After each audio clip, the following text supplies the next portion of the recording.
ਤੁਸੀਂ ਸੁਣਨ ਜਾ ਰਹੇ ਹੋ ਮੇਰਾ ਰੂਸੀ ਸਫ਼ਰਨਾਮਾ ਬਲਰਾਜ ਸਾਹਨੀ ਜੀ ਦਾ। ਹੁਣ ਅਗਲਾ ਭਾਗ, ਪਹਿਲਾ ਰੁਝੇਵਾਂ। ਮਨ ਦੀ ਕਿਸੇ ਹੇਠਲੀ ਤੈਅ ਲੱਗੀ ਹੋਈ ਖੁੰਦਕ ਦੇ ਸੁਆਦਲੀ ਨੀਂਦਰ ਵਿੱਚੋਂ ਝੂਣ ਕੇ ਅਕਸਮਾਤ ਉਠਾ ਦਿੱਤਾ। ਬਿਸਤਰੇ ਦੇ ਭਰਪੂਰ ਨਿੱਘ ਵਿੱਚੋਂ ਹੱਥ ਬਾਹਰ ਕੱਢ ਕੇ ਮੈਂ ਘੜੀ ਵੇਖੀ। 6 ਵੱਜਣ ਵਾਲੇ ਸਨ। ਓਫੋ, 4 ਵਜੇ ਤਾਂ ਦੋਸਤੀ ਭਵਨ ਜਾਣਾ ਸੀ। ਇਸਕਸ ਵੱਲੋਂ ਸ਼ੁਭ ਇੱਛਾਵਾਂ ਭੇਟਾ ਕਰਨ ਯਾਦ ਆਇਆ ਅਤੇ ਜਾਨ ਵਿੱਚ ਜਾਨ ਆਈ।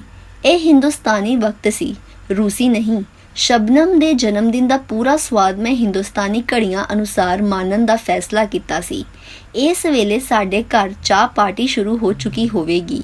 ਮਿੱਤਰ ਮੰਡਲੀ ਦਾ ਹਾਸਾ ਖੇਡਾ ਸਾਰੀ ਕਲੋਨੀ ਵਿੱਚ ਗੂੰਜ ਰਿਹਾ ਹੋਵੇਗਾ, ਪਰ ਮਨ ਵਿੱਚੋਂ ਉਹ ਨੁਕਤਿਆਂ ਵਾਲੀ ਗੱਲ ਹਾਲੇ ਵੀ ਨਹੀਂ ਸੀ ਹਟੀ। ਇਤਨਾ ਵੱਡਾ ਸੰਸਾਰ ਵੇਖਿਆ ਅੱਜ। ਧਰਤ ਦੇ 1/4 ਹਿੱਸੇ ਉੱਪਰੋਂ ਤਾਂ ਜ਼ਰੂਰ ਉੱਡਿਆ ਹੋਵਾਂਗਾ ਅੱਜ। ਮੈਂ ਕੀ ਹਾਂ ਅਤੇ ਸ਼ਬਨਮ ਕੀ? ਬਸ 2 ਨੁਕਤੇ ਇਸ ਘੜੀ ਟਿਕਾ ਹੈ। ਬੰਬਈ ਰੁਝੇਵਿਆਂ ਦਾ ਝੱਖੜ ਝੁਲਿਆ ਰਹਿੰਦਾ ਹੈ। ਥੋੜੇ ਚਿਰ ਬਾਅਦ ਇੱਥੇ ਵੀ ਝੂਲ ਪਏਗਾ ਹੋਰ ਤਰ੍ਹਾਂ ਦੇ ਰੁਝੇਵਿਆਂ ਦਾ ਝੱਖੜ। ਨੋਟਬੁੱਕ ਵਿੱਚ ਆਪਣੇ ਸਾਥੀਆਂ ਦੇ ਕਮਰਿਆਂ ਦੇ ਟੈਲੀਫੋਨ ਨੰਬਰ ਲਿਖ ਲਏ ਸਨ। ਰੂਸੀ ਅੱਖਰਾਂ ਵਾਲੇ ਡਾਇਲ ਦਾ ਇਸਤੇਮਾਲ ਵੀ ਪਰੀਕਸ਼ਾ ਤੋਂ ਸਿੱਖ ਲਿਆ ਸੀ। ਹੋਰ 15 ਕੁ ਮਿੰਟ ਸੁਸਤਾ ਲਵਾਂ, ਫਿਰ ਉਹਨਾਂ ਟੈਲੀਫੋਨ ਕਰਾਂਗਾ ਅਤੇ ਆਪ ਵੀ ਝਟਪਟ ਤਿਆਰ ਹੋ ਜਾਵਾਂਗਾ। ਬਾਹਰ ਤੇਜ਼ ਹਵਾ ਦੇ ਸ਼ੂਕਣ ਦੀ ਆਵਾਜ਼ ਆ ਰਹੀ ਸੀ। ਵੱਡੇ ਵੱਡੇ ਸ਼ੀਸ਼ਿਆਂ ਵਾਲੀ ਬਾਰੀ ਵਿੱਚੋਂ ਆਕਾਸ਼ ਹਾਲੇ ਵੀ ਭੂਰਾ ਦਿਸਦਾ ਸੀ। ਖੌਰੇ ਇਸ ਵੇਲੇ ਤਾਪਮਾਨ ਕੀ ਦਿਸਦਾ ਹੋਵੇਗਾ? 0 ਤੋਂ ਹੋਰ ਕਿਤਨਾ ਹੇਠਾਂ। ਪਰ ਅੰਦਰ ਕੇਵਲ ਇੱਕ ਕੰਬਲ ਦੇ ਵਲੇਟ ਵਿੱਚ ਇਤਨਾ ਨਿੱਘਾ ਸਾਂ ਕਿ ਪਸੀਨਾ ਆ ਰਿਹਾ ਸੀ। ਹਾਂ, ਪਰ ਗੋਡਿਆਂ ਦੀਆਂ ਚੱਪਣੀਆਂ ਅਜੇ ਵੀ ਏਅਰਪੋਰਟ ਤੋਂ ਆਉਣ ਵੇਲੇ ਖਾਦੀ ਠੰਡ ਦੇ ਮਾਰੇ ਸਰਦ ਸਨ। ਟੈਲੀਫੋਨ ਖੜਕਿਆ। ਬਿਸਤਰੇ ਵਿੱਚੋਂ ਉੱਠ ਕੇ ਮੇਜ਼ ਅੱਗੇ ਜਾ ਕੇ ਖਲੋਣਾ ਪਿਆ। Hello Balraj ji, this is Gopalan. Yes Gopalan, ਕੀ ਗੱਲ ਹੈ? ਗਿਆਨੀ ਜੀ ਦਾ ਹਵਾਈ ਟਿਕਟ ਕਿਤੇ ਗਲਤੀ ਨਾਲ ਤੁਹਾਡੇ ਕੋਲ ਤਾਂ ਨਹੀਂ ਚਲਾ ਗਿਆ? ਮੇਰੇ ਕੋਲ ਕਿਸ ਤਰ੍ਹਾਂ ਆ ਸਕਦਾ ਸੀ? ਮੈਂ ਤੇ ਵੇਖਿਆ ਹੀ ਨਹੀਂ। ਖੌਰੇ ਕਿੱਥੇ ਗੁਆਚ ਗਿਆ ਹੈ? ਅਸਾਂ ਤਿੰਨਾਂ ਵਿੱਚੋਂ ਤਾਂ ਕਿਸੇ ਆਰਾਮ ਕੀਤਾ ਹੀ ਨਹੀਂ। ਇੰਟਰਪ੍ਰੇਟਰ ਵਿਚਾਰੇ ਦੀ ਵੀ ਬੁਰੀ ਹਾਲਤ ਹੋ ਗਈ ਹੈ। ਪਹਿਲਾਂ ਏਅਰਪੋਰਟ ਟੈਲੀਫੋਨ ਕੀਤੇ, ਉੱਥੇ ਨਹੀਂ ਪਤਾ ਲੱਗਿਆ। ਫਿਰ ਪਤਾ ਨਹੀਂ ਵਿਚਾਰਾ ਕਿੱਥੇ ਕਿੱਥੇ ਭਟਕ ਕੇ ਹੁਣ ਵਾਪਸ ਆਇਆ ਹੈ। ਪਰ ਇਤਨਾ ਪਰੇਸ਼ਾਨ ਹੋਣ ਦੀ ਲੋੜ ਹੀ ਕੀ? ਨਾ ਵੀ ਮਿਲੇ, ਡੁਪਲੀਕੇਟ ਟਿਕਟ ਬਣਾਇਆ ਜਾ ਸਕਦਾ ਹੈ। ਖੈਰ, ਤੁਸੀਂ ਆ ਰਹੇ ਹੋ ਨਾ ਹੇਠਾਂ? 20 ਮਿੰਟਾਂ ਵਿੱਚ ਤੁਸੀਂ? ਠੀਕ 4 ਵਜੇ ਲਿਫਟ ਕੋਲ ਮਿਲ ਜਾਵਾਂਗੇ। ਅਸਾਂ ਤਿੰਨਾਂ ਦੇ ਕਮਰੇ ਨਾਲ ਹਨ। ਇਹ ਬੜੀ ਚੰਗੀ ਗੱਲ ਹੈ। ਝਿੰਜਟਾਂ ਸ਼ੁਰੂ ਹੋ ਗਈਆਂ। ਮੈਂ ਸੋਚਿਆ, ਕਿਸੇ ਦਾ ਟਿਕਟ ਗਵਾਚ ਗਿਆ, ਕਿਸੇ ਦਾ ਪਾਸਪੋਰਟ ਗੁੰਮ ਹੋ ਗਿਆ ਅਤੇ ਸਭ ਤੋਂ ਵੱਡੀ ਸਿਰਦਰਦੀ ਸਭਨਾਂ ਦਾ ਵੇਲੇ ਸਿਰ ਤਿਆਰ ਹੋ ਕੇ ਬਾਹਰ ਨਿਕਲਣਾ। ਖੌਰੇ ਗਿਆਨੀ ਜੀ ਵਕਤ ਦੇ ਕਿਤਨੇ ਕੁ ਪਾਬੰਦ ਹਨ। 2 ਵਾਰੀ ਪੰਜਾਬ ਦੇ ਮਿਨਿਸਟਰ ਰਹਿ ਚੁੱਕੇ ਹਨ। ਵਕਤ ਦਾ ਪਾਬੰਦ ਹੋਣਾ ਤਾਂ ਸਾਡੇ ਮਿਨਿਸਟਰ ਆਪਣੇ ਲਈ ਅਪਮਾਨ ਦੀ ਗੱਲ ਸਮਝਦੇ ਹਨ। ਆਉਂਦਿਆਂ ਸਾਰ ਟਿਕਟ ਦਾ ਗਵਾਚਣਾ ਅਤੇ ਦੁਭਾਸ਼ੀਏ ਦਾ ਉਸ ਦੀ ਤਲਾਸ਼ ਵਿੱਚ 2 ਘੰਟੇ ਭਟਕਣਾ ਬਿਸਮਿਲ੍ਲਾ ਹੀ ਗਲਤ ਹੋਣ ਵਾਲੀ ਗੱਲ ਸੀ। ਯੁਵਕ ਮੇਲੇ ਵਾਲੀ ਲੀਡਰੀ ਦੇ ਚੰਦਰੇ ਦਿਨ ਯਾਦ ਆਉਣ ਲੱਗ ਪਏ। ਝੱਟ ਲੰਘਾਓ ਮਿਸਟਰ। ਬਾਥਰੂਮ ਦੇ ਸ਼ੀਸ਼ੇ ਵਿੱਚ ਮੇਰੇ ਅਕਸ ਨੇ ਮੈਨੂੰ ਸਮਝਾਉਣਾ ਸ਼ੁਰੂ ਕੀਤਾ। ਰਿਲੈਕਸ, ਜਿਵੇਂ ਸ਼ਬਨਮ ਕਹਿੰਦੀ ਹੈ, ਰਿਲੈਕਸ ਡੈਡੀ। ਪਰ ਡੈਡੀ ਨੂੰ ਰਿਲੈਕਸ ਕਰਨਾ ਆਉਂਦਾ ਹੋਵੇ ਤਾਂ ਨਾ, ਪਰ ਗੱਲ ਤਾਂ ਚੰਗੀ ਹੈ। ਲੀਡਰੀ ਨੂੰ ਉੱਕੀ ਕੋਈ ਅਹਿਮੀਅਤ ਨਾ ਦਿਓ। ਢਿੱਲਣ ਦਿਓ ਹਾਲਤ ਨੂੰ ਆਪਣੇ ਰਾਉ, ਜਿਵੇਂ ਪੰਡਿਤ ਨਹਿਰੂ ਢਿੱਲਣ ਦਿੰਦੇ ਰਹੇ। ਭਾਰਤੀ ਜਨਤਾ ਦੀ ਪਰੰਪਰਾਗਤ ਸੂਝ ਤੇ ਵਿਸ਼ਵਾਸ ਕਰਕੇ ਖਿੱਚ ਨਾ ਪੈਣ ਦਿਓ ਕਿਸੇ ਥਾਂ, ਕਿਸੇ ਪਾਸਿਓਂ। 20 ਦਿਨ ਮਜ਼ੇ ਨਾਲ ਕੱਟ ਜਾਣਗੇ। ਸਿਹਤ ਵਾਸਤੇ ਵੀ ਚੰਗਾ ਹੈ। ਲੰਮੇ ਬਰਾਂਡਿਆਂ ਚੋਂ ਲੰਘਦਾ ਅਟਕਲ ਪੱਚੂ ਲਿਫਟ ਤੀਕਰ ਪਹੁੰਚ ਹੀ ਗਿਆ। 7 ਸਾਲਾਂ ਬਾਅਦ ਇਸ ਹੋਟਲ ਆ ਕੇ ਦੁਬਾਰਾ ਠਹਿਰਿਆ ਸਾਂ। ਕਿਵੇਂ ਖੰਭ ਲਾ ਕੇ ਉੱਡ ਗਏ 7 ਸਾਲ। ਲਿਫਟ ਵਾਲੀ ਚੌਕੋਰ ਡਿਓੜੀ ਵਿੱਚ ਪ੍ਰਬੰਧ ਤੀਵੀਂ ਮੋਟੀ ਤਾਜੀ ਕੁਰਸੀ ਮੇਜ਼ ਲਾ ਕੇ ਬੈਠੀ ਹੋਈ ਸੀ। ਇੱਕ ਹੋਰ ਤੀਵੀਂ ਉਸ ਕੋਲ ਖੜੀ ਗੱਪਾਂ ਮਾਰ ਰਹੀ ਸੀ। ਲਿਫਟ ਉਡੀਕ ਰਹੀ ਸੀ ਸ਼ਾਇਦ। ਮੈਂ ਹੇਠਾਂ ਜਾਣ ਦਾ ਬਟਨ ਦਬਾਇਆ, ਪਰ ਉਸ ਤੋਂ ਬਾਅਦ ਕੀ ਹੋਵੇਗਾ ਜਾਂ ਮੈਂ ਕੀ ਕਰਨਾ ਹੈ, ਇਹ ਮੈਨੂੰ ਭੁੱਲ ਗਿਆ ਸੀ। ਥੋੜਾ ਉਡੀਕ ਕੇ ਮੈਂ ਬਟਨ ਦਬਾਇਆ। ਦੋਵਾਂ ਤੀਵੀਆਂ ਨੇ ਮੁੜ ਕੇ ਮੇਰੇ ਵੱਲ ਵੇਖਿਆ ਤੇ ਰੂਸੀ ਵਿੱਚ ਕੁਝ ਕਹਿਣਾ ਸ਼ੁਰੂ ਕਰ ਦਿੱਤਾ, ਜਿਸ ਦਾ ਮਤਲਬ ਪੁਰਾਣੇ ਤਜਰਬੇ ਤੋਂ ਮੈਂ ਝੱਟ ਸਮਝ ਗਿਆ। ਕਾਲਾ ਨਾ ਪੈ, ਆ ਜਾਏਗਾ ਲਿਫਟ। ਮੈਂ ਲਿਫਟ ਉਡੀਕਦੀ ਜਨਾਨੀ ਨੂੰ ਪੁੱਛਣ ਗਿਆ, ਇਹ ਲਿਫਟ ਚੱਲਿਆ ਕਰਦੀ ਸੀ ਪਿਛਲੀ ਵਾਰੀ? ਸ਼ਾਇਦ ਹੁਣ ਵੀ ਇਹੋ ਕੰਮ ਕਰਦੀ ਹੋਵੇਗੀ। ਡਿਊਟੀ ਪੂਰੀ ਕਰਕੇ ਘਰ ਜਾ ਰਹੀ ਸੀ। ਉਹਨੇ ਵੀ ਬਿੰਦਕੂ ਸੋਚ ਵਿੱਚ ਪੈ ਕੇ ਮੇਰੇ ਵੱਲ ਵੇਖਿਆ, ਪਰ ਪਛਾਣ ਨਹੀਂ ਸਕੀ। ਕਿਤਨਾ ਬਦਲ ਗਿਆ ਸੀ 7 ਵਰਿਆਂ ਵਿੱਚ ਉਸਦਾ ਚਿਹਰਾ ਮੋਹਰਾ। ਪਰ ਜਵਾਨ ਦਿਸਦੀ ਸੀ ਉਦੋਂ, ਚੁਸਤ ਤਮਤਰਾਕ। ਹੁਣ ਢਾਲੇ ਪੈ ਗਿਆ ਜੋਬਨ। ਸਾਹਮਣੇ ਦੇ ਦੰਦਾਂ ਵਿੱਚ ਲੱਗੀਆਂ ਸੋਨੇ ਦੀਆਂ ਲੀਕਾਂ ਉਸਦੇ ਤਿੱਖੇ ਨਕਸ਼ਾਂ ਦੀ ਸੁੰਦਰਤਾ ਵਿੱਚ ਵਿਸ਼ੇਸ਼ਤਾ ਪੈਦਾ ਕਰਦੀਆਂ ਸਨ। ਹੁਣ ਅਸੁੰਦਰਤਾ ਦਾ ਚਿੰਨ੍ਹ ਬਣ ਗਈਆਂ ਹਨ। ਖੜਾਕ ਹੋਇਆ। ਲਿਫਟ ਦੇ ਉੱਪਰਵਾਰ ਮੱਥੇ ਦੇ ਤਿਲਕ ਵਾਂਗਰ ਤਰਤਮੁਖੀ ਬਿਲੌਰੀ ਨਿਸ਼ਾਨ ਵਿੱਚ ਸੁਰਖ ਰੋਸ਼ਨੀ ਜਗ ਪਈ। ਮਤਲਬ ਲਿਫਟ ਆ ਗਈ। ਹੁਣੇ ਦਰਵਾਜ਼ਾ ਖੁੱਲ ਜਾਏਗਾ। ਤੀਵੀਂ ਮੇਰੇ ਕੋਲ ਆ ਖਲੋਤੀ। ਉਹਨੇ ਮੈਨੂੰ ਨਹੀਂ ਸੀ ਪਛਾਣਿਆ, ਫਿਰ ਵੀ ਆਪਣਤ ਦਾ ਅਹਿਸਾਸ ਬਖਸ਼ ਰਹੀ ਸੀ, ਜਿਵੇਂ ਹੋਟਲ ਓਪਰੀ ਥਾਂ ਨਾ ਰਹਿ ਗਿਆ ਹੋਵੇ। ਮੈਂ ਵੀ ਤਾਂ ਬਦਲ ਗਿਆ ਹੋਵਾਂਗਾ, ਮੈਂ ਸੋਚਿਆ। ਮੇਰੇ ਸਾਥੀ ਪਹਿਲਾਂ ਤੋਂ ਹੇਠਾਂ ਪੁੱਜੇ ਹੋਏ ਸਨ। ਟਿਕਟ ਗੁਆਚਣ ਦਾ ਪਹਿਲੀ ਵਾਰੀ ਵਿਦੇਸ਼ ਆਉਣ ਅਤੇ ਆਪਣੇ ਆਲੇ ਦੁਆਲੇ ਇਤਨੀ ਭਾਰੀ ਸੰਖਿਆ ਵਿੱਚ ਸੁਨਹਿਰੀ ਸੁੰਦਰੀਆਂ ਨੂੰ ਢਲਕਦਿਆਂ ਵੇਖਣ ਕਾਰਨ ਉਹ ਕੁਝ ਮੇਲੇ ਵਿੱਚ ਭੁੱਲੀ ਪਏ ਹੋਏ ਬਾਲਾਂ ਵਾਂਗ ਦਿਸ ਰਹੇ ਹਨ। ਗਿਆਨੀ ਜੀ ਦਾ ਕਬੂਤਰ ਭਈਆ ਉਹਨਾਂ ਤੋਂ ਵੀ ਵੱਧ ਪਰੇਸ਼ਾਨ। ਮੈਨੂੰ ਵੇਖਦਿਆਂ ਸਾਰ ਉਸਨੇ ਰਿਪੋਰਟ ਦੇਣੀ ਸ਼ੁਰੂ ਕੀਤੀ ਕਿ ਟਿਕਟ ਲਈ ਉਹ ਕੀ ਕਾਰਵਾਈ ਕਰ ਚੁੱਕਿਆ ਹੈ। ਮੈਂ ਲੀਡਰ ਜੋ ਸਾਂ। ਮੇਰੇ ਸਾਥੀਆਂ ਦੀ ਅਧੀਰਤਾ ਨੇ ਉਸ ਦੇ ਮਨ ਦਾ ਸੰਤੁਲਨ ਵੀ ਨਸ਼ਟ ਕਰ ਛੱਡਿਆ ਸੀ। ਮੈਂ ਗਿਆਨੀ ਜੀ ਨੂੰ ਵਿਸ਼ਵਾਸ ਦਿਵਾਇਆ ਕਿ ਟਿਕਟ ਕਦੇ ਨਹੀਂ ਗੁੰਮ ਸਕਦਾ, ਜ਼ਰੂਰ ਲੱਭ ਪਏਗਾ, ਅਤੇ ਮੇਰੀ ਇਸ ਭਵਿੱਖਬਾਣੀ ਨੂੰ ਸੱਚ ਹੋਣ ਵਿੱਚ ਦੇਰ ਵੀ ਨਹੀਂ ਲੱਗੀ। ਕਾਊਂਟਰ ਤੇ ਜਾ ਕੇ ਆਪਣੇ ਓਵਰਕੋਟ ਲੈਂਦਿਆਂ ਸਾਰ ਗੋਪਾਲਨ ਨੂੰ ਗਿਆਨੀ ਜੀ ਦਾ ਟਿਕਟ ਮਿਲ ਗਿਆ ਅਤੇ ਗਿਆਨੀ ਜੀ ਨੂੰ ਗੋਪਾਲਨ ਦੇ ਦਸਤਾਨੇ। ਫੇਰ ਕੀ ਸੀ? ਉੜਕਾਂ ਦੀ ਮਾਯੂਸੀ ਉੜਕਾਂ ਦੀ ਖੁਸ਼ੀ ਵਿੱਚ ਬਦਲ ਗਈ, ਪਰ ਗਲੋਫੇਬ ਉਸ ਵਿੱਚ ਸ਼ਾਮਲ ਹੋਣ ਤੋਂ ਅਸਮਰਥ ਰਿਹਾ। ਦੋਸਤੀ ਭਵਨ ਯੂਕਰਾਈਨਾ ਤੋਂ ਬਹੁਤਾ ਦੂਰ ਨਹੀਂ ਸੀ। ਮੋਟਰਾਂ ਵਿੱਚ ਬੈਠ ਕੇ ਕੁਝ ਮਿੰਟਾਂ ਅੰਦਰ ਹੀ ਅਸੀਂ ਉਸ ਦੀ ਚਿੱਟੀ ਪ੍ਰਾਚੀਨ ਯੂਨਾਨੀ ਸਟਾਈਲ ਦੀ ਇਮਾਰਤ ਸਾਹਮਣੇ ਆ ਪੁੱਜੇ। ਖਿਆਲ ਆਇਆ ਸੂਟ ਪਾ ਕੇ ਆਉਣਾ ਚਾਹੀਦਾ ਸੀ, ਪਰ ਓਵਰਕੋਟ ਨਾ ਹੁੰਦਿਆਂ ਇਹ ਨਮੂਨੀਏ ਨੂੰ ਆਪ ਬੁਲਾ ਭੇਜਣ ਵਾਲੀ ਗੱਲ ਹੁੰਦੀ। ਜਿਨ੍ਹਾਂ ਕੋਲ ਸਨ ਉਹਨਾਂ ਨੂੰ ਟਿਕਟ ਦੀ ਹਲਚਲ ਨੇ ਕੱਪੜੇ ਬਦਲਣ ਦੀ ਮੋਹਲਤ ਨਹੀਂ ਸੀ ਦਿੱਤੀ। ਫਿਰ ਬਿਸਮਿਲ੍ਲਾ ਗਲਤ ਹੋ ਗਈ, ਪਰ ਹੁਣ ਕੀ ਹੋ ਸਕਦਾ ਸੀ। ਅੰਦਰ ਪੁੱਜ ਕੇ ਫਿਰ ਉਹਨਾਂ ਹੀ ਸੱਜਣਾ ਨਾਲ ਹੱਥ ਮਿਲਾਏ ਜਿਨ੍ਹਾਂ ਨੂੰ ਹਵਾਈ ਅੱਡੇ ਤੇ ਮਿਲੇ ਸਾਂ। ਸੌਣ ਤੋਂ ਪਹਿਲਾਂ ਸਭ ਦੇ ਨਾਂ ਬਾਰ-ਬਾਰ ਦੁਹਰਾਏ ਤੇ ਯਾਦ ਕੀਤੇ ਸਨ। ਜਾਗਣ ਵੇਲੇ ਸਭ ਭੁੱਲ ਚੁੱਕੇ ਸਨ। ਹੋਟਲ ਦੇ ਦਰਵਾਜ਼ੇ ਵਿੱਚੋਂ ਬਾਹਰ ਨਿਕਲਣ ਵੇਲੇ ਯਕਾਯਕ ਸਭ ਚੇਤੇ ਆ ਗਏ ਸਨ। ਮੋਟਰ ਵਿੱਚੋਂ ਮੈਂ ਫੇਰ ਦੁਹਰਾਉਂਦਾ ਤੇ ਯਾਦ ਕਰਦਾ ਆਇਆ ਸਾਂ। ਹੁਣ ਰੂਬਰੂ ਹੋਣ ਤੇ ਸਭ ਫੇਰ ਭੁੱਲ ਗਏ ਸਨ। ਇਸ ਤੋਂ ਇਲਾਵਾ ਸ੍ਰਿਸ਼ਟਾਚਾਰ ਤੋਂ ਨਾ ਵਾਕਫ ਹੋਣ ਕਾਰਨ ਮੈਨੂੰ ਠੀਕ ਪਤਾ ਨਹੀਂ ਸੀ ਕਿ ਕੀ ਕਰਨਾ ਤੇ ਕੀ ਬੋਲਣਾ ਹੈ। ਕਿਸੇ ਨੇ ਦੱਸਿਆ ਵੀ ਨਹੀਂ ਸੀ। ਮੇਜ਼ਬਾਨ ਸਾਨੂੰ ਇੱਕ ਲੰਮੇ ਸਾਰੇ ਬਰਾਂਡੇ ਵਿੱਚੋਂ ਲੰਘਾ ਕੇ ਇੱਕ ਵੱਡੇ ਸਾਰੇ ਕਮਰੇ ਵਿੱਚ ਲੈ ਗਏ। ਵੱਡਾ ਹੋਣ ਤੋਂ ਇਲਾਵਾ ਇਹ ਸਰਦ ਵੀ ਸੀ। ਰੂਹ ਵੋਦਕਾ ਲਈ ਚੀਕਣ ਲੱਗ ਪਈ, ਪਰ ਸਾਹਮਣੇ ਟੇਬਲਾਂ ਤੇ ਕੇਵਲ ਸੋਡੇ ਦੀਆਂ ਬੋਤਲਾਂ ਪਈਆਂ ਸਨ ਅਤੇ ਚਾਹ ਦੇ ਬਰਤਨ।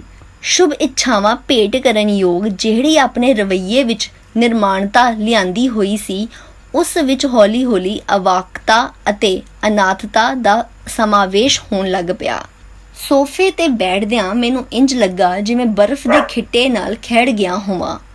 ਸ਼ਾਇਦ ਪਹਿਲਾਂ ਮੈਨੂੰ ਬੋਲਣਾ ਚਾਹੀਦਾ ਸੀ, ਪਰ ਅਕਾਰਨ ਹੀ ਚੁੱਪ ਦਾ ਇੱਕ ਲੰਮਾ ਵਕਫਾ ਪੈਂਦਾ ਚਲਾ ਗਿਆ। ਗਿਆਨੀ ਜੀ ਟਕਟਕੀ ਲਾ ਕੇ ਮੇਰੇ ਵੱਲ ਵੇਖਦੇ ਜਾ ਰਹੇ ਸਨ। 75 ਇਸਦੇ ਕਿ ਮੈਂ ਉਹਨਾਂ ਦਾ ਭਾਵ ਸਮਝ ਸਕਦਾ। ਮੌਕਾ ਹੱਥੋਂ ਨਿਕਲ ਚੁੱਕਾ ਸੀ। ਸ਼੍ਰੀ ਪੈਨਕੋਫ, ਉਪ ਪ੍ਰਧਾਨ ਸੋਵੀਅਤ ਵਿਦੇਸ਼ ਦੋਸਤੀ ਸੰਸਥਾ, ਆਪਣਾ ਭਾਸ਼ਣ ਆਰੰਭ ਕਰ ਚੁੱਕੇ ਸਨ ਅਤੇ ਗਲੋਬੇਫ ਲਫ਼ਜ਼ ਬ ਲਫ਼ਜ਼ ਅਨੁਵਾਦ ਕਰਨ ਵਿੱਚ ਜੁਟ ਗਿਆ ਸੀ। ਵਿਦੇਸ਼ਾਂ ਨਾਲ ਦੋਸਤੀ ਅਤੇ ਸੱਭਿਆਚਾਰਕ ਲੈਣ ਦੇਣ ਦੇ ਪ੍ਰਬੰਧ ਇਸ ਸੰਸਥਾ ਕੋਲ ਹੀ ਕੇਂਦਰਤ ਸਨ।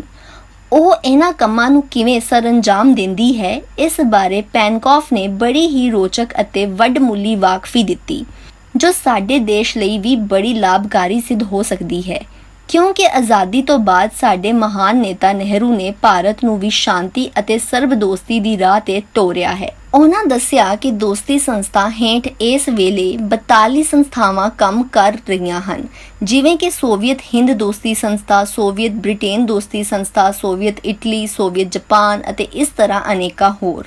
ਅਤੇ ਇਹਨਾਂ ਦੀਆਂ ਸ਼ਾਖਾਵਾਂ ਸੋਵੀਅਤ ਯੂਨੀਅਨ ਦੀਆਂ ਸਾਰੀਆਂ ਰਿਪਬਲਿਕਾਂ ਜਨਤੰਤਰਾਂ ਵਿੱਚ ਫੈਲੀਆਂ ਹੋਈਆਂ ਹਨ। ਇਹਨਾਂ ਵਿਦੇਸ਼ ਦੋਸਤੀ ਸੰਸਥਾਵਾਂ ਦਾ ਮੂਲ ਆਧਾਰ ਸਮੁਦਾਇਕ ਮੈਂਬਰ ਸੰਸਥਾਵਾਂ ਹੁੰਦੀਆਂ ਹਨ। ਮਤਲਬ ਇਹ ਕਿ ਕੇਵਲ ਵਿਅਕਤੀ ਚੰਦਾ ਦੇ ਕੇ ਮੈਂਬਰ ਨਹੀਂ ਬਣਦੇ, ਬਲਕਿ ਸਮੁੱਚੀਆਂ ਫੈਕਟਰੀਆਂ, ਸਕੂਲ, ਕਾਲਜ, ਸਾਂਝੇ ਫਾਰਮ, ਫਿਲਮ ਸਟੂਡੀਓ ਵਗੈਰਾ ਸਮੂਹਿਕ ਰੂਪ ਮੈਂਬਰ ਬਣ ਜਾਂਦੇ ਹਨ ਅਤੇ ਜਿਸ ਦੇਸ਼ ਨੂੰ ਚੁਣਿਆ ਗਿਆ ਹੋਵੇ ਉਸ ਬਾਰੇ ਆਪਣੀ ਵਾਕਫੀ ਵਧਾਉਂਦੇ, ਪੱਤਰ ਵਿਵਹਾਰ ਕਰਦੇ, ਉਸ ਦੇਸ਼ ਤੋਂ ਆਏ ਮਹਿਮਾਨਾਂ ਦਾ ਸਵਾਗਤ ਕਰਦੇ ਅਤੇ ਹੋਰ ਅਨੇਕਾਂ ਤਰ੍ਹਾਂ ਨਾਲ ਸੰਸਥਾ ਦੇ ਕੰਮ ਵਿੱਚ ਹਿੱਸਾ ਪਾਉਂਦੇ ਹਨ। ਫਰਜ਼ ਕਰੋ ਮਾਸਕੋ ਵਿੱਚ 5 ਕਾਲਜ ਹਨ। ਕੋਈ ਇਹਨਾਂ ਵਿੱਚੋਂ ਸੋਵੀਅਤ ਹਿੰਦ ਦੋਸਤੀ ਸੰਸਥਾ ਦਾ ਮੈਂਬਰ ਬਣ ਜਾਏਗਾ, ਕੋਈ ਸੋਵੀਅਤ ਬ੍ਰਿਟੇਨ ਅਤੇ ਕੋਈ ਕਿਸੇ ਹੋਰ ਦੇਸ਼ ਵਾਲੀ ਦਾ। ਇਸ ਤਰ੍ਹਾਂ ਨਾ ਕੇਂਦਰੀ ਸੰਸਥਾ ਨੂੰ ਪੈਸੇ ਦੀ ਕਮੀ ਰਹੇਗੀ ਤੇ ਨਾ ਹੀ ਵਰਕਰਾਂ ਦੀ। ਹਰ 5 ਸਾਲ ਬਾਅਦ ਸਾਰੀਆਂ ਸੰਸਥਾ ਦੀ ਇੱਕ ਮਿਲੀ ਜੁਲੀ ਕਾਨਫਰੰਸ ਹੁੰਦੀ ਹੈ। ਇਹ ਸ਼੍ਰੋਮਣੀ ਜਥੇਬੰਦੀ ਹੈ ਜਿਸ ਤੇ ਲਏ ਹੋਏ ਫੈਸਲਿਆਂ ਉੱਪਰ ਅਗਲੇ 5 ਸਾਲ ਅਮਲ ਕੀਤਾ ਜਾਂਦਾ ਹੈ। ਕਾਨਫਰੰਸ 200 ਪ੍ਰਤੀਨਿਧੀਆਂ ਦੀ ਇੱਕ ਕੌਂਸਲ ਮੁੰਤਖਬ ਕਰਦੀ ਹੈ।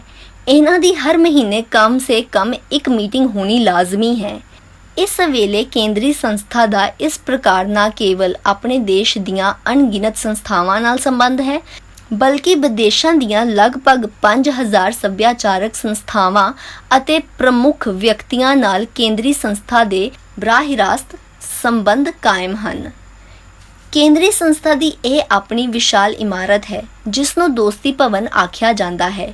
ਇਸ ਇਮਾਰਤ ਵਿੱਚ 15 ਅਲੱਗ-ਅਲੱਗ ਵਿਭਾਗ ਹਨ ਅਤੇ ਇਸ ਤੋਂ ਇਲਾਵਾ ਆਪਣਾ ਸਿਨੇਮਾ ਹਾਲ ਵੀ ਬਿਲਡਿੰਗ ਦੇ ਅੰਦਰ ਹੀ ਹੈ। ਸਾਇੰਸ ਵਿਭਾਗ, ਸਾਹਿਤਕ, ਮੈਡੀਕਲ, ਕੋਮਲ ਕਲਾ ਵਿਭਾਗ ਸਭਨਾਂ ਦੇ ਆਪਣੇ ਅਲੱਗ-ਅਲੱਗ ਕਮਰੇ ਹਨ। ਫਰਜ਼ ਕਰੋ ਹਿੰਦੁਸਤਾਨ ਤੋਂ ਡਾਕਟਰਾਂ ਦਾ ਇੱਕ ਡੈਲੀਗੇਸ਼ਨ ਆਇਆ ਹੈ। ਸੋਵੀਅਤ ਯੂਨੀਅਨ ਦੀਆਂ ਦੇਸ਼ ਵਿਆਪੀ ਸੋਵੀਅਤ ਹਿੰਦ ਦੋਸਤੀ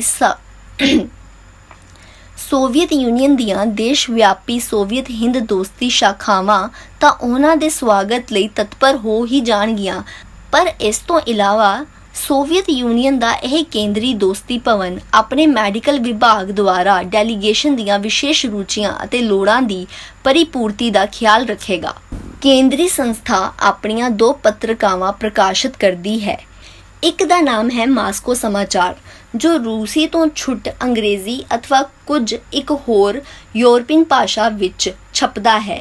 ਦੂਸਰੀ ਪੱਤਰਿਕਾ ਦਾ ਨਾਮ ਹੈ ਸੰਸਕ੍ਰਿਤੀ ਅਤੇ ਜੀਵਨ, ਕਲਚਰਲ ਐਂਡ ਲਾਈਫ। ਕੇਂਦਰੀ ਸੰਸਥਾ ਅਲੱਗ-ਅਲੱਗ ਦੇਸ਼ਾਂ ਬਾਰੇ ਕਿਤਾਬਾਂ ਵੀ ਛਾਪਦੀ ਹੈ, ਫੋਟੋ ਅਤੇ ਪੋਸਟ ਕਾਰਡ ਵੀ। ਜ਼ਿਆਦਾ ਕਰਕੇ ਸੰਸਥਾ ਦਾ ਖਰਚ ਅਜਿਹੀਆਂ ਚੀਜ਼ਾਂ ਦੀ ਵਿਕਰੀ ਤੋਂ ਹੀ ਨਿਕਲ ਜਾਂਦਾ ਹੈ। ਇਤਨੀ ਵੱਡੀ ਤਨਜ਼ੀਮ ਹੋਣ ਦੇ ਬਾਵਜੂਦ ਇਸ ਦੇ ਸਵੇਤਨ ਕਰਮਚਾਰੀ ਬਹੁਤ ਹੀ ਥੋੜੇ ਹਨ। ਲਗਭਗ ਸਾਰੇ ਦਾ ਸਾਰਾ ਕੰਮ ਨਿਰਵੇਤਨ ਸੇਵਾਦਾਰ ਹੀ ਚਲਾਉਂਦੇ ਹਨ। ਇਕੱਲੇ ਮਾਸਕੋ ਵਿੱਚ ਲਗਭਗ ਅਜਿਹੇ 1 ਲੱਖ ਸੇਵਾਦਾਰ ਹਨ। ਮਤਲਬ ਇਹ ਕਿ ਪਰਾਏ ਦੇਸ਼ਾਂ ਨਾਲ ਦੋਸਤੀ ਦਾ ਪ੍ਰਦਰਸ਼ਨ ਕੇਵਲ ਜਜ਼ਬਾਤੀ ਤਕਰੀਰਾਂ ਅਤੇ ਜਲਸੇ ਕਰਕੇ ਹੀ ਨਹੀਂ ਕੀਤਾ ਜਾਂਦਾ, ਬਲਕਿ ਬੜੇ ਮਨੁਜ਼ਮ ਅਤੇ ਅਮਲੀ ਤਰੀਕੇ ਨਾਲ ਸੋਵੀਅਤ ਜਨਤਾ ਨੂੰ ਦੋਸਤੀ ਤਹਿਰੀਕ ਦਾ ਭਾਗੀਦਾਰ ਬਣਾਇਆ ਜਾਂਦਾ ਹੈ ਅਤੇ ਉਹਨਾਂ ਦੀਆਂ ਮਾਲੂਮਾਤ ਦਾ ਦਾਇਰਾ ਵਸੀਆ ਕੀਤਾ ਜਾਂਦਾ ਹੈ। ਪੈਨਕੋਫ ਨੇ ਹੋਰ ਵੀ ਕਈ ਅਹਿਮ ਗੱਲਾਂ ਦੱਸੀਆਂ। ਸਾਡੇ ਲਈ ਜੋ ਪ੍ਰੋਗਰਾਮ ਬਣਾਇਆ ਗਿਆ ਸੀ ਉਸ ਦਾ ਵੀ ਵੇਰਵਾ ਬਿਆਨ ਕੀਤਾ। ਦੇਸ਼ ਦੀ ਪ੍ਰਗਤੀ ਦੇ ਆંકੜੇ ਦੱਸੇ। ਸੋਵੀਅਤ ਯੂਨੀਅਨ ਨੇ ਇਸ ਸਾਲ 8.5 ਕਰੋੜ ਟਨ ਫੌਲਾਦ ਤਿਆਰ ਕੀਤਾ ਹੈ। 55 ਕਰੋੜ ਟਨ ਕੋਲਾ ਖਾਨਾਂ ਵਿੱਚੋਂ ਕੱਢਿਆ ਹੈ। 1 ਲੱਖ ਨਵੇਂ ਫਲੈਟ ਹਰ ਸਾਲ ਮਾਸਕੋ ਸ਼ਹਿਰ ਵਿੱਚ ਬਣਦੇ ਹਨ। ਇਸ ਵੇਲੇ ਮਾਸਕੋ ਸ਼ਹਿਰ ਦੀ ਆਬਾਦੀ 62 ਲੱਖ ਹੈ। ਕੁੱਲ ਸੋਵੀਅਤ ਯੂਨੀਅਨ ਦੀ ਆਬਾਦੀ 22.5 ਕਰੋੜ ਹੈ। ਇਸ ਦਾ ਮਤਲਬ ਇਹ ਹੈ ਕਿ ਸ਼੍ਰੀ ਪੈਨਕੋਫ ਨੇ ਖਰੁਸ਼ਚੋਵ ਦਾ ਹਵਾਲਾ ਦਿੰਦਿਆਂ ਹੱਸ ਕੇ ਕਿਹਾ ਕਿ ਸੋਵੀਅਤ ਯੂਨੀਅਨ ਵਿੱਚ ਹਿੰਦੁਸਤਾਨ ਦੇ 22 ਕਰੋੜ ਮਿੱਤਰ ਮੌਜੂਦ ਹਨ। ਮੈਂ ਵੀ 5 ਮਿੰਟ ਬੋਲਿਆ, ਜੋ ਸ਼ਾਇਦ ਕਾਫੀ ਨਹੀਂ ਸੀ। ਮੈਂ ਸੰਸਥਾ ਦੇ ਸਮੂਹ ਸਾਥੀਆਂ ਦਾ ਧੰਨਵਾਦ ਕੀਤਾ ਜਿਨ੍ਹਾਂ ਇਸ ਇਤਿਹਾਸਕ ਮੌਕੇ ਤੇ ਸਾਨੂੰ ਨਿਮੰਤਰਿਤ ਕੀਤਾ ਸੀ। ਸੋਵੀਅਤ ਇਨਕਲਾਬ ਮਨੁੱਖ ਮਾਤਰ ਲਈ ਪ੍ਰਗਤੀ ਅਤੇ ਵਿਕਾਸ ਦਾ ਪ੍ਰਕਾਸ਼ ਸਤੰਭ ਹੈ। ਸਾਡਾ ਭਾਰਤ ਦੇਸ਼ ਵੀ ਆਪਣੀਆਂ ਵਿਸ਼ੇਸ਼ ਇਤਿਹਾਸਕ ਅਤੇ ਸੱਭਿਆਚਾਰਕ ਰੁਚੀਆਂ ਅਨੁਸਾਰ ਸਮਾਜਵਾਦ ਵੱਲ ਅਗਰਸਰ ਹੋਣ ਦਾ ਫੈਸਲਾ ਕਰ ਚੁੱਕਿਆ ਹੈ। ਸਾਡੇ ਦੇਸ਼ ਨੂੰ ਸੋਵੀਅਤ ਸੰਘ ਵੱਲੋਂ ਜੋ ਮਦਦ ਅਤੇ ਪ੍ਰੇਰਨਾ ਮਿਲ ਰਹੀ ਹੈ ਉਸ ਲਈ ਹਰ ਹਿੰਦੁਸਤਾਨੀ ਦਿਲੋਂ ਮਨੋਂ ਸ਼ੁਕਰਗੁਜ਼ਾਰ ਹੈ। ਰੂਸ ਨੇ ਸਦਾ ਔਖੇ ਵੇਲੇ ਸਾਡੀ ਮਦਦ ਕੀਤੀ ਹੈ। ਸਾਡੀ ਸੈਰ ਦਾ ਜੋ ਪ੍ਰੋਗਰਾਮ ਆਪ ਵੱਲੋਂ ਬਣਾਇਆ ਗਿਆ ਹੈ ਉਹ ਬਹੁਤ ਹੀ ਸਹਿਜ ਪਰਿਪੂਰਨ ਹੈ। ਅਸੀਂ ਮਿਲ ਕੇ ਉਸ ਉੱਪਰ ਫੇਰ ਗੌਰ ਕਰਾਂਗੇ ਤੇ ਜੇ ਕੋਈ ਸੁਝਾਅ ਸਾਡੇ ਮਨ ਵਿੱਚ ਆਇਆ ਅਸਾਂ ਬਿਨਾਂ ਸੰਕੋਚ ਆਪ ਦੇ ਸਾਹਮਣੇ ਰੱਖਾਂਗੇ। ਹੋ ਸਕਦਾ ਹੈ ਕਿ ਇੱਕ ਸਿਆਸੀ ਆਗੂ ਦੀ ਹੈਸੀਅਤ ਵਿੱਚ ਗਿਆਨੀ ਜੀ, ਇੱਕ ਸਰਜਨ ਦੀ ਹੈਸੀਅਤ ਵਿੱਚ ਡਾਕਟਰ ਦੱਤਾਰ, ਇੱਕ ਸੰਪਾਦਕ ਅਤੇ ਪੱਤਰਕਾਰ ਦੀ ਹੈਸੀਅਤ ਵਿੱਚ ਗੋਪਾਲਨ ਅਤੇ ਇੱਕ ਕਲਾਕਾਰ ਦੀ ਹੈਸੀਅਤ ਵਿੱਚ ਮੈਂ ਆਪ ਆਪਣੀਆਂ ਵਿਸ਼ੇਸ਼ ਰੁਚੀਆਂ ਅਨੁਸਾਰ ਪ੍ਰੋਗਰਾਮ ਵਿੱਚ ਛੋਟੀਆਂ-ਮੋਟੀਆਂ ਤਬਦੀਲੀਆਂ ਦੀ ਸਿਫਾਰਿਸ਼ ਕਰੀਏ। ਆਸ ਹੈ ਕਿ ਉਹ ਆਪ ਨੂੰ ਮਨਜ਼ੂਰ ਹੋਣਗੀਆਂ। ਆਦਿ। ਸ਼ਾਇਦ ਭਾਸ਼ਣ ਪ੍ਰਤੀਯੋਗਿਤਾ ਵਿੱਚ ਭਾਰਤ ਦਾ ਪਾਸਾ ਹੌਲਾ ਪੈਂਦਾ ਵੇਖ ਕੇ ਗਿਆਨੀ ਜੀ ਨੇ ਮੇਰੀ ਇਜਾਜ਼ਤ ਨਾਲ ਇੱਕ ਸਿਆਸੀ ਸੂਝ ਅਤੇ ਜੋਸ਼ ਭਰਿਆ ਤਾਇਦੀ ਵਖਿਆਨ ਆਰੰਭ ਕੀਤਾ। ਜਿਵੇਂ ਰਸ਼ੀਆ ਦੇ ਦੇਸ਼ ਭਗਤਾਂ ਨੇ ਉਹਨਾਂ ਕਿਹਾ ਕੁਰਬਾਨੀਆਂ ਦਿੱਤੀਆਂ ਹਨ, ਇਸੇ ਤਰ੍ਹਾਂ ਭਾਰਤ ਦੀ ਆਜ਼ਾਦੀ ਲਈ ਵੀ ਅਣਗਿਣਤ ਲੋਕਾਂ ਸ਼ਹੀਦ ਹੋਏ ਤੇ ਜੇਲ੍ਹਾਂ ਵਿੱਚ ਸੜੇ। ਸਾਡੇ ਸਮਾਗਮ ਦੇ ਦੋ ਭਾਗ ਸਨ, ਇੱਕ ਉਹ ਜਿਹੜਾ ਅੰਗਰੇਜ਼ੀ ਹਕੂਮਤ ਦੇ ਖਿਲਾਫ ਸੀ ਅਤੇ ਦੂਜਾ ਦੇਸੀ ਰਜਵਾੜਿਆਂ ਦੇ ਖਿਲਾਫ। ਦੇਸੀ ਰਜਵਾੜੇ ਰੂਸ ਦੇ ਜ਼ਾਰ ਤੋਂ ਵੀ ਕਿਤੇ ਜ਼ਿਆਦਾ ਜ਼ਾਬਰ ਤੇ ਜ਼ਾਲਮ ਹੁੰਦੇ ਸਨ। ਉਹਨਾਂ ਦਾ ਤਸੱਦਦ ਅੰਗਰੇਜ਼ੀ ਰਾਜ ਤੋਂ ਵੀ ਕਿਤੇ ਜ਼ਿਆਦਾ ਸੰਗੀਨ ਅਤੇ ਬੇਰਹਿਮ ਸੀ। ਉਹਨਾਂ ਨੂੰ ਆਪ ਰਜਵਾੜਿਆਂ ਦੀਆਂ ਜੇਲ੍ਹਾਂ ਵਿੱਚ 5 ਸਾਲ ਕੱਟਣ ਦਾ ਦੰਡ ਮਿਲਿਆ ਸੀ ਅਤੇ ਇੰਜ ਉਹ ਰੂਸ ਦੇ ਇਨਕਲਾਬੀਆਂ ਨਾਲ ਇੱਕ ਨਿੱਘੀ ਸਾਂਝ ਮਹਿਸੂਸ ਕਰਦੇ ਹਨ। ਉਹ ਪੁਰਾਣੇ ਇਨਕਲਾਬੀਆਂ ਵਿੱਚੋਂ ਕੁਝ ਇੱਕ ਨੂੰ ਮਿਲਣਾ ਚਾਹੁੰਗੇ ਜਿਨ੍ਹਾਂ ਆਪ ਇਨਕਲਾਬ ਵਿੱਚ ਭਾਗ ਲਿਆ। ਇਸ ਤੋਂ ਇਲਾਵਾ ਸਾਡੇ ਡੈਲੀਗੇਸ਼ਨ ਨੂੰ ਸੋਵੀਅਤ ਸੰਘ ਦੇ ਪ੍ਰਮੁੱਖ ਨੇਤਾਵਾਂ ਦੇ ਦਰਸ਼ਨ ਕਰਨ ਦੀ ਰੀਝ ਹੋਵੇਗੀ, ਪਾਰਲੀਮੈਂਟ ਵੇਖਣ ਦੀ, ਕਚਹਿਰੀਆਂ ਅਤੇ ਪੁਲਿਸ ਸਟੇਸ਼ਨ ਵੇਖਣ ਦੀ।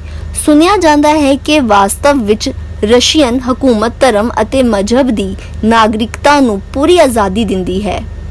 ਅਸੀਂ ਧਾਰਮਿਕ ਸਥਾਨ ਵੀ ਵੇਖਣਾ ਚਾਹਾਂਗੇ। ਟੈਂਕ ਆਫ ਪੈਨਸਲ ਨਾਲ ਗਿਆਨੀ ਜੀ ਦੀਆਂ ਤਜਵੀਜ਼ਾਂ ਕਾਗਜ਼ ਉੱਪਰ ਨੋਟ ਕਰਦੇ ਗਏ।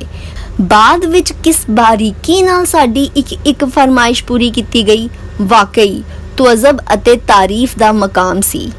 ਜਿਵੇਂ ਮੇਰੀਆਂ ਤਕਰੀਰ ਗਿਆਨੀ ਜੀ ਨੂੰ ਅਰੋਚਕ ਅਤੇ ਬੇਅਸਰ ਦਿਸੀ ਹੋਵੇਗੀ, ਉਵੇਂ ਹੀ ਮੈਨੂੰ ਉਹਨਾਂ ਦੀ ਤਕਦੀਰ ਬੇਮੌਕਾ, ਬੇਲੋੜੀ ਅਤੇ ਜ਼ਰੂਰਤ ਤੋਂ ਜ਼ਿਆਦਾ ਲੰਮੀ ਪਾਸੀ। ਰੂਸੀਆਂ ਦੇ ਧਿਰ ਵੱਲੋਂ ਇੱਕ ਆਦਮੀ ਹੀ ਬੋਲਿਆ ਸੀ। ਉਹਦੇ ਜਵਾਬ ਵਿੱਚ ਸਾਡੇ ਵੱਲੋਂ ਹੀ ਰਸਮੀ ਤੌਰ ਤੇ ਇੱਕ ਆਦਮੀ ਦਾ ਬੋਲਣਾ ਕਾਫੀ ਸੀ। ਜੇ ਗਿਆਨੀ ਜੀ ਨੂੰ ਮੇਰੇ ਲੀਡਰ ਬਣਨ ਤੇ ਕਾਬਿਲ ਹੋਣ ਦਾ ਭਰੋਸਾ ਨਹੀਂ ਸੀ ਤਾਂ ਕਿਉਂ ਨਾ ਪਹਿਲਾਂ ਹੀ ਸਾਫ਼-ਸਾਫ਼ ਕਹਿ ਦਿੱਤਾ। ਇੰਜ ਉੱਪਰ ਚਾੜ ਕੇ ਪਰਸਾਂਗ ਖਿੱਚਣ ਦੀ ਕੀ ਲੋੜ ਸੀ ਭਲਾ। ਆਪਣੇ ਸਾਥੀਆਂ ਨਾਲ ਸਲਾਹ ਕੀਤੇ ਬਿਨਾਂ ਫਰਮਾਇਸ਼ਾਂ ਦੀ ਇਤਨੀ ਵੱਡੀ ਫਹਿਰਿਸਤ ਪੇਸ਼ ਕਰ ਦਿੱਤੀ ਮੇਜ਼ਬਾਨ ਅੱਗੇ। ਇਹ ਤਾਂ ਖਾਮ-ਖਾਂ ਅਗਲਿਆਂ ਨੂੰ ਮੁਸ਼ਕਲ ਵਿੱਚ ਘਸੀਟਣ ਅਤੇ ਆਪਣੇ ਆਪ ਨੂੰ ਹੌਲਿਆ ਕਰਨ ਵਾਲੀ ਗੱਲ ਸੀ। ਪਰ ਜਿਉਂ-ਜਿਉਂ ਗਿਆਨੀ ਜੀ ਬੋਲਦੇ ਗਏ, ਮੈਨੂੰ ਉਹਨਾਂ ਦੇ ਦਿਲ ਦੀ ਸਰਲਤਾ ਅਤੇ ਸੱਚਾਈ ਦਾ ਵੀ ਮਾਣ ਹੁੰਦਾ ਗਿਆ।